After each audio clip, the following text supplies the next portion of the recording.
What up, everybody? My name is Lisa Marie. Welcome to Global Fight Talks episode. Our special guest today is none other than Rachel Juarez. Rachel has been in the fight game for the longest, for over, 2 decades now? Yes. Probably more. And the reason why I invited Rachel, not only because she is big in the boxing world, but it is October, which is breast cancer month, and you are a survivor of cancer. Yes. And how long have you been under remission? So what type of cancer did you have? I had angiosarcoma of the breast. Okay. And I was first diagnosed in 2005. And it went 3 years in remission, came back, went through chemo, radiation, went 7 years, thought I was done with it, that it was gone. Mm-hmm. It returned, and it had metastasized to my liver. Okay. At that point, they thought my battle was over. They gave me 4 to 6 months with no treatment. But God had and here I am 3 years later. Cancer back. Here you go. Going back to this is Breast Cancer Awareness Month. And again, I appreciate you taking the time out to come out and give us an interview. But one of the things I do want to talk about, you had a fighter that is very well known. Your own daughter, Vanessa Juarez. She was undefeated. She had a great amateur record. I believe she was 12-0 or 9-0. She was 9-0. 9-0. And she stopped fighting. She has kids now. But how was that with your own daughter being undefeated 9-0? I know at one point you wanted to continue to fight, and but things change for a reason. But how was that ride? With her, because I know she was on De La Hoya's fight here in Fort Worth, which I saw.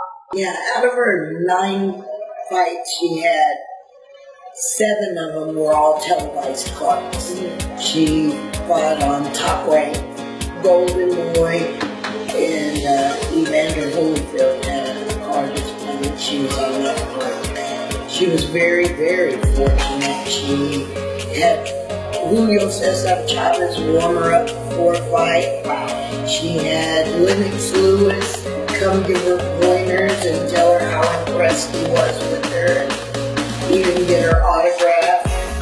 When she got headbutted down in the valley, Manuel sent his personal cut man, which was a plastic surgeon, to our hotel room to stitch her up.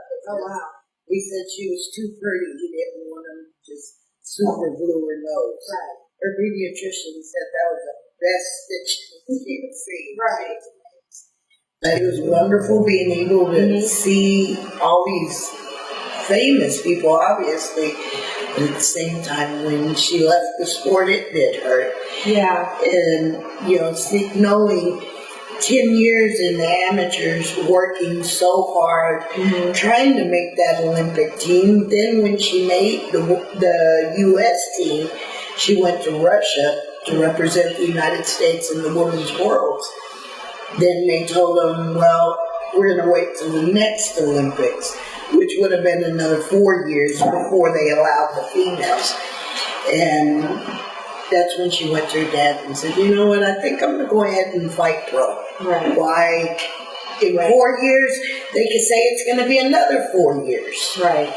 And whenever I see, no disrespect to the young woman, but when I see who took her spot, it really hurt, because Marlena's sweet, but Vanessa would have eaten her alive. Yeah. For those that don't know, Vanessa, she's a southpaw. Yes. Very, very good. And I have a story about Vanessa. I'll never forget. This is when I was getting ready. I was at the beginning of my pro career. And my previous coach at the time said, hey, we're getting ready to go to your gym and do some sparring with some of the guys that we had. So I was like, okay, because you can get in there too. So on the ride up there, my coach looked at me and said, oh, by the way, you're going to be sparring Vanessa. And at that time, I was like, yeah, I was dancing. And then when he said you're going to be sparring Vanessa, I went, oh, okay. And I was quiet for the rest of the ride because I was like, You can make me spark the nuts. I was at the beginning of my career, like, oh my God, I was like, all right. So I was like, I had this big lump in my throat. And I was like, man, how am I going to spark this girl? Okay. So I get there, I was like, might as well.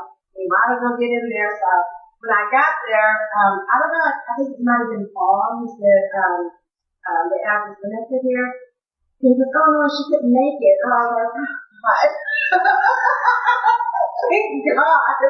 But yeah, that was the story. I mean, she was vicious. I had the privilege to see her fight a few times. One in Fort Worth, when I was telling you about De La Hoya's card. I saw her fight, and she was just as vicious as they can come. Well, her daddy trained her as, it wasn't that she was a female boxer in the gym. That was his daughter. He didn't want her to get hurt. Right. So she had to fight like a man, basically. And she was trained no different than any of the other fighters. Right. And it was self-pride with her. She would not cry in the gym because her dad always told her, if you're going to cry, you keep your butt at home. This ain't no place for you. Right. And she knew that. She would go to the restroom if she was going to cry, where nobody would see her. But she would not cry in the room. Now that she's out, and she hasn't fought in a very long time, she's out, and but she's still young. And she could always make a comeback if she ever wanted to. I mean, boxing is different for women's boxing. It has changed so much from back in the days when it was Ann Wolfe, Leigh Lively, Christine Martin, all them when they used to fight. And now that they have Clarissa Shields, who, a two-time, Olympic medalist, now she's still very young in the game, but she has all these titles now. You have Marlene, you have so many people, even and you have all these women that are coming out, and now they're starting to recognize women's boxing. Because for the longest time, it has been the good old boys. And it's still like that because women, they still go 2 minutes, still go 10 rounds, women go 3 minutes, 12 rounds.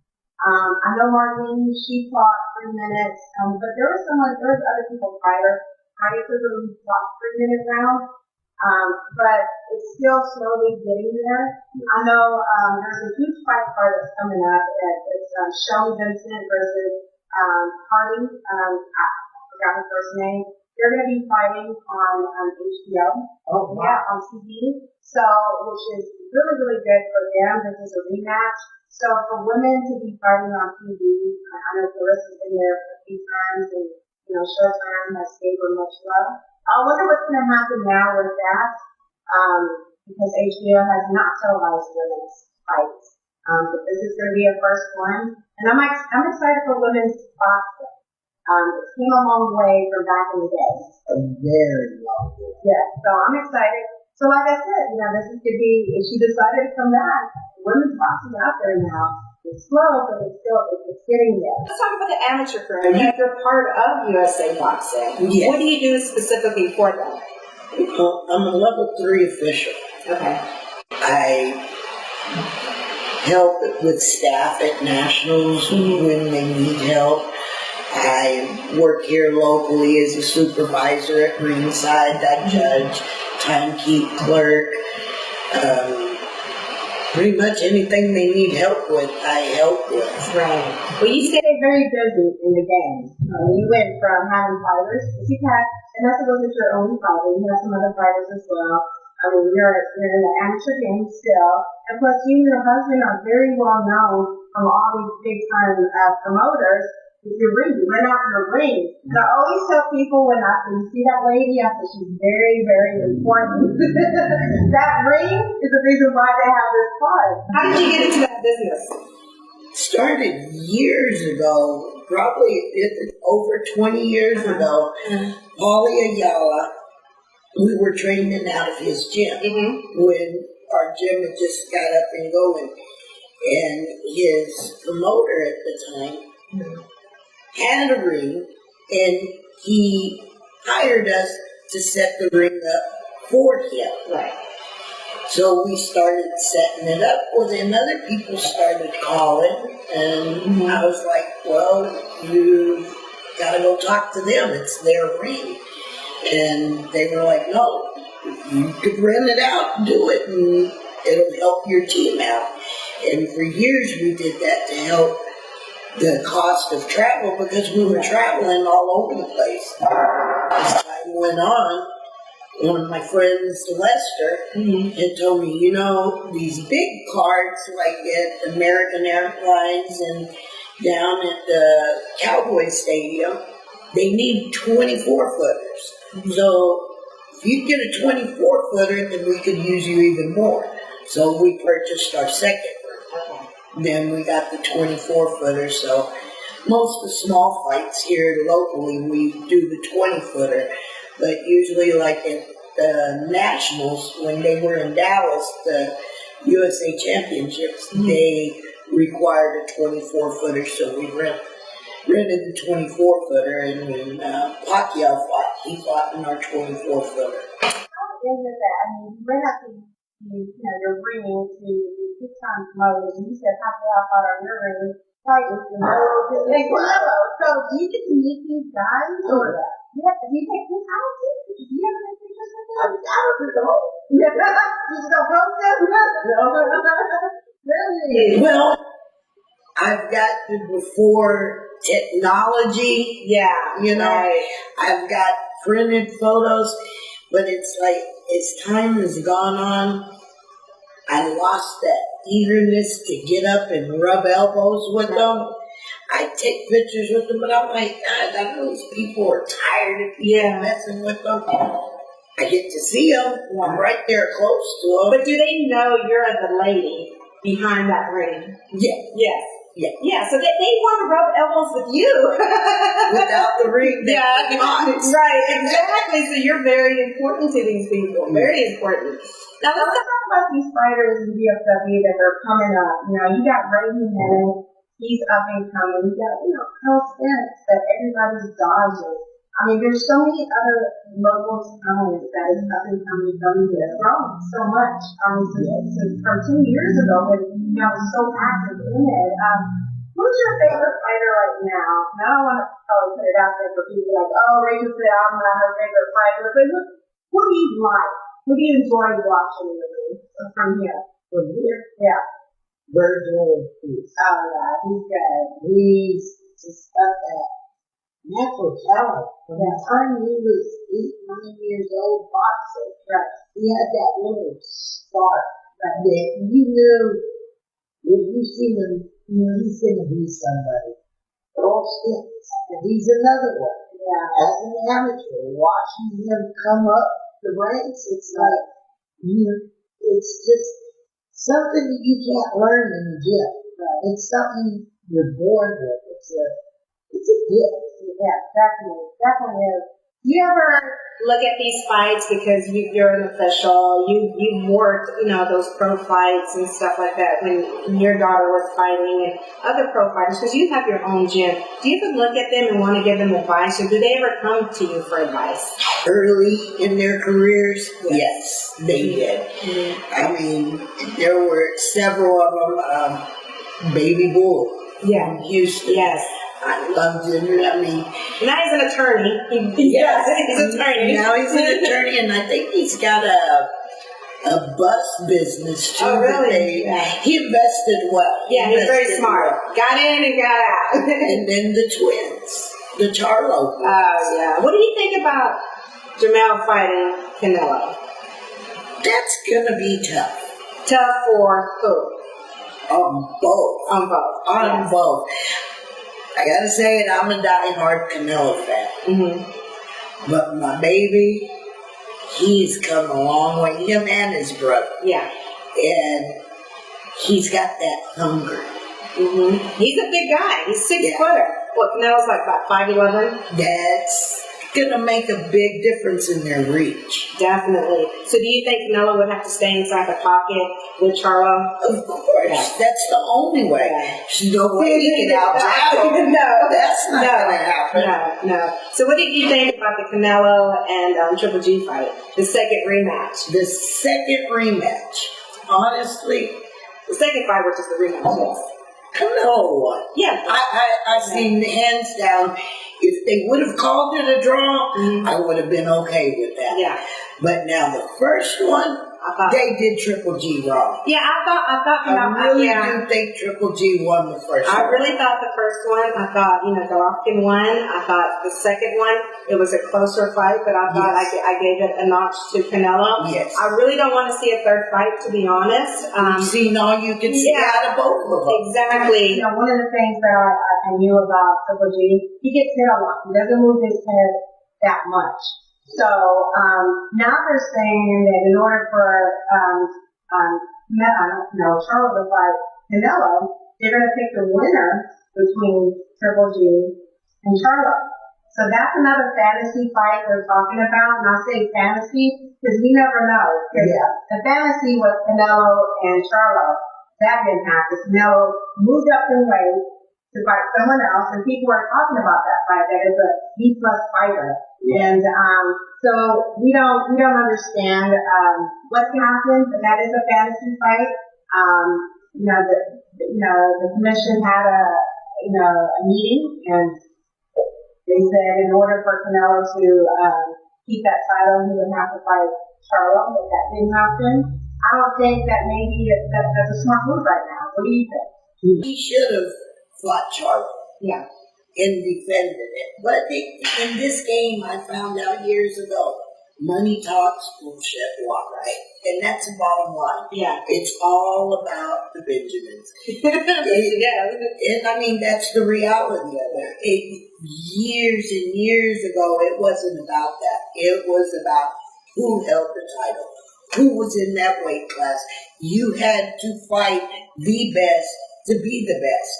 There wasn't all these different titles. WBC, IBA, there's so many. It's not the same as what it used to be. It definitely isn't. And now they make their own belts up. Yes. You have to pay to fight for a title now. Yeah. It's crazy. It is very crazy. But I wish it was back in the old school days. Like back in the old school. I mean, not when they were doing 15 rounds. So exactly. Not that we're doing those, or not even rounds, period. But one belt, or maybe two, because how do you consider yourself a world champion when there's so many belts out there in the same weight class? The same weight class. Now you got, let's talk about Earl Spence for a little while. I know that there's a lot of fighters that are dodging him, but there are some smaller fighters who wants to fight him, like Mikey Garcia. What do you think about that fight, him calling Earl Spence? Do you think Mikey Garcia has a chance? Because EJ's a big kid. I don't think that's a bad move on Garcia's point. Yeah. Because Earl would tear that kid up. Right. And I mean, then your value goes down. You're not as, but in boxing, you never know. Anybody can have a bad day. Yes.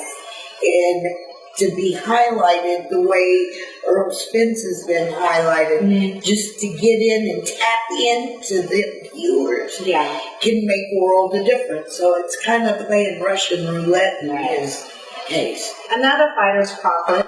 Terrence Crawford. We saw his fight over the weekend, or a couple weekends ago. He won. There's a big chance of Crawford versus Earl Spence. Again, Crawford is a smaller fighter. He is a pure boxer. They say Earl is more like the aggressor come forward. And there's a lot of people out there that know him in the camp that they say Earl has some good footwork. And I haven't seen it. I've seen a little bit of it, but he has that high guard, come forward, and he will kill your body. Crawford, on the other hand, he's a sweet science of boxing, but a smaller guy. I have not seen EJ fight someone who's just a pure boxer. Styles makes fights. So I don't know. He may engage in a boxing, or he may engage in a brawl. I'm not too sure. But what do you think about that fight, Crawford and Earl? Honestly, I think that that's a little too soon for Spence. You think so? Because Crawford's got it down. Yeah. He's been doing this for years. Right. And yes, and he's still hungry. Yes, he just showed that a couple weeks ago. But the fighter he was fighting, because who you fight makes a big difference on how you perform. Right. You could get an awkward fighter that makes you look like awkward. crap. Trust me, yes. Or you could get a somewhat good fighter that can make you shine and look good. And the thing is, Spence isn't that same fighter that Crawford fought. Yeah. So he's not going to shine the way he did then. No, He's got a fight on his hands. Yeah, and he definitely does. And Spence has the hunger right now because he's just coming up, trying to make a name for himself. Yes. What do you think is a smart fight for Spence right now? Who do you think that should be? I mean, there's a lot of fighters that didn't want to fight him. You know, Thurman, he's been hurt for a while. I would have loved to see that fight. That would have been a good. That would have been a good fight for Spence. But who knows? I mean, they came up about the same time too. Yeah, definitely. I didn't want to take too much of your time. I just wanted to come and have some drinks with you, talk about boxing, and again, because it is October Cancer Awareness Month, I wanted to give you something. Oh, sweet. Yeah, yes, I know. But because you're a survivor of breast cancer, we have a sponsor, UFC North Richland Hill. Wanted to give you these. Oh, so, yeah. Bro, you're going to make me cry. See, here you go, UFC. Thank you. Big shout out to Rick Gonzalez. Yes, and then here's your pink cameras and a pink wristband. Oh, thank you. Yeah. So shout out to UFC North Richland. Yeah, you're welcome. Thank you so much, for coming out. I greatly appreciate it. I hope you put these into use. If not, you can put them in a box somewhere. Yes. Definitely. But again, thank you. Yeah. Like, oh, can. But you can all can. The inside joke between us. Yes. So you guys stay tuned for the next episode. Rachel, again, thank you so much. I know your husbands are back there, Paul Juarez. What up, Paul? But thank you again. This is our very first episode of Global Fight Talk that we're not doing, right now on the internet radio, but this is the thing that we're doing. This is our very first guest, so I greatly appreciate you. Well, thank you for having me. Yeah, definitely. Again, thank you so much, and stay tuned for the next episode.